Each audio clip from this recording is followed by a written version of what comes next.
Hello guys, welcome to Iqra technology.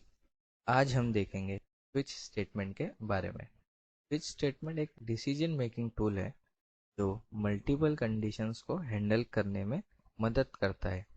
Okay, लेकिन अगर हमें किसी कंडीशंस के बेसिस पर अलग अलग एक्शंस लेने हो तो हम इफ एल्स स्टेटमेंट भी यूज़ कर सकते हैं। बट हमें एक वेरिएबल की वैल्यू के बेसिस पर मल्टीपल कंडीशन चेक करने हो तो स्विच स्टेटमेंट का इस्तेमाल करना बेटर ऑप्शन होता है। ओके, तो आइए चलिए देखते हैं कुछ basic examples off switch statement. आप यहाँ देख सकते हैं, यहाँ पे इंटीजर डे है, हमने वैल्यू पास करे 3, मीन्स ये एक न्यूमरिक वैल्यू है। okay? तो यहाँ पे स्विच स्टेटमेंट शुरू होता है, यहाँ पे हमने डे पास करे है और यहाँ केस में भी हमको फिर न्यूमरिक ही देना पड़ेगा, मीन्स स्ट्रिंग में नहीं। स्ट्रिंग में भी होता है, स्ट्रिंग में नहीं है, तो ये न्यूमरिक है तो हमें न्यूमरिक ही देना पड़ेगा। ओके, अब यहाँ पे डे है तो डे है 3। अब यहाँ पे केस में हमने दे दिए 1। अब यहाँ पे हमने दे दिए 2। यहाँ पे क्या आता है, डिफॉल्ट मीन्स एल्स। एक एक हिसाब से आप समझ सकते हो कि एल्स है, जैसे कि इफ एल्स में जो होता है कि इफ नहीं मिला तो एल्स करना, मीन्स ये करना, एल्स ही करना। तो वैसे ही होता है कि अगर स्विच स्टेटमेंट में जो भी हमने पास की उसकी वैल्यू नहीं मिलती तो डिफॉल्ट हम ये सेट कर सकते हैं, जैसे कि it's an unknown day. Okay, जैसे कि अभी हमने 3 की, अब तो 3 यहाँ कहीं भी नहीं है। अगर हम 3 केस केस 3 यहाँ लिखते तो वो इट्स मंडे लिख देता। ओके, बट अभी यहाँ हमने 1 और 2 लिखे तो इसमें तो नहीं जाएगा। ओके, ये डिफॉल्ट में जाएगा और फिर ब्रेक हो जाएगा। इधर आएगा answer it's an unknown day. Okay, ये था हमारा एक बेसिक स्विच केस का एग्जांपल। अब हम देखते हैं कुछ next example, common use cases. Okay, यहाँ पे देखिए, इधर भी हमने न्यूमेरिक में पास किए हैं, यहाँ पे है चॉइस, यहाँ पे हमने दी है 2।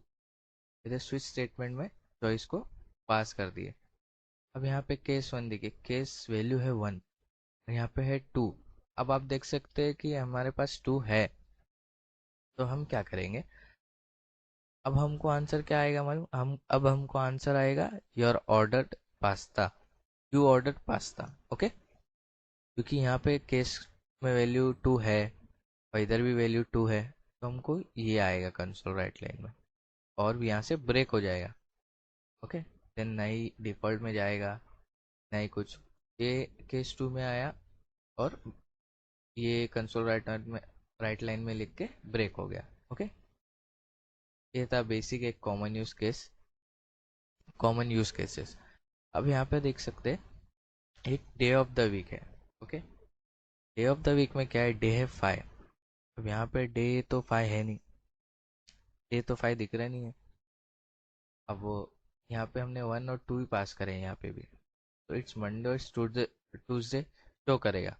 ओके, अगर 1 और 2 रहता है इसमें वैल्यू तो डे में, अब वो नहीं है तो वो डिफॉल्ट में चले जाएगा। डिफॉल्ट जो था उसमें चले जाएगा, उसमें आएगा इट्स अ वीकेंड। ओके, तो आंसर आएगा कंसोल राइट लाइन में it's a weekend.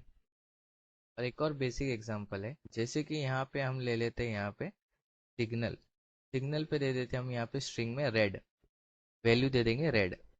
Switch case में हमने पास कर दिया सिग्नल, यहाँ केस 1 में हमने लिखे रेड, यहाँ पे लिखे ग्रीन स्ट्रिंग में, हाँ मीन्स डबल कोट्स में। अब हम एक और केस, केस थर्ड में हमने क्या कहा, केस थर्ड में हमने लिखे case yellow, red yellow green. Okay, और डिफॉल्ट में हमने कर दिए it's not the valid colour. Okay, अब जैसे रेड आएगा तो वो आएगा इट्स स्टॉप, ग्रीन आएगा तो रेडी यू कैन गो, और अगर येलो आता है गेट रेडी टू गो होगा। ओके, तो ऐसा एक, वो भी एक बेसिक एग्जांपल है, स्ट्रिंग में आप यूज कर सकते हो। टेक्स्ट टेक्स्ट के लिए ये तो न्यूमरिक है, तो आप स्ट्रिंग के लिए यूज कर सकते हो वैसा बेसिक एग्जांपल। और इसकी जो की टेकअवेज है, ठीक है, save time, switch case is efficient when you have several option making your code clean and easy to read. Switch case basically एक प्रॉपर है कि एक वैल्यू, एक वेरिएबल की वैल्यू पे मल्टीपल कंडीशन चेक करने के लिए। ओके, आपका टाइम भी सेव करता है। ओके, और कोड रीड करने में भी एकदम आसानी होती है। Easy to expand, you can add more cases as your program grows without cluttering your code. और केसेस ऐड कर सकते हो उसमें। अगर एक वेरिएबल के मल्टीपल कंडीशंस है तो अगर कुछ और कंडीशंस ऐड करें तो आप उसमें और केसेस ऐड कर सकते हो। ओके, तो ये बेसिकली इसके एडवांटेजेस है कि ये मल्टीपल कंडीशंस के लिए बहुत अच्छा है। तो ये थे हमारे कुछ स्विच स्टेटमेंट के एग्जांपल्स। Thank you.